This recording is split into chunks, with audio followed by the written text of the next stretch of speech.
বাংলাদেশ, পাকিস্তান সহ ৭৫ দেশের নাগরিকদের অভিবাসী ভিসা অনির্দিষ্টকালের জন্য স্থগিত করল যুক্তরাষ্ট্র।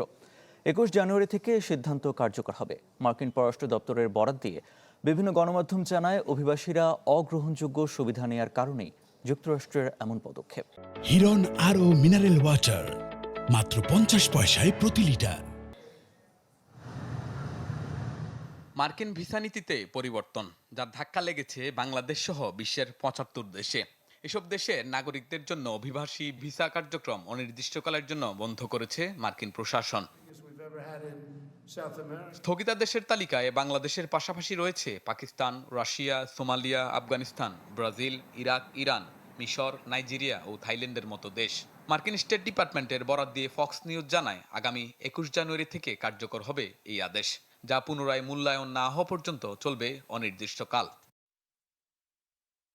নতুন নির্দেশনায় আবেদনকারীদের যোগ্যতা যাচাইয়ে যোগ হয়েছে বেশ কিছু কঠিন শর্ত, যেখানে পাবলিক চার্জ আইনের অধীনে বাতিল করা যাবে ভিসা। আইন অনুযায়ী যদি কেউ মার্কিন সরকার থেকে ভাতা বা অন্যান্য সামাজিক সুবিধা নিতে পারে বলে মনে করা হয়, তবে তার ভিসা বাতিল করা যাবে। এই নির্দেশনায় বিবেচনা হবে বয়স, স্বাস্থ্য, ইংরেজি দক্ষতা, আর্থিক অবস্থা, দীর্ঘমেয়াদী চিকিৎসা সহ নানা দিক।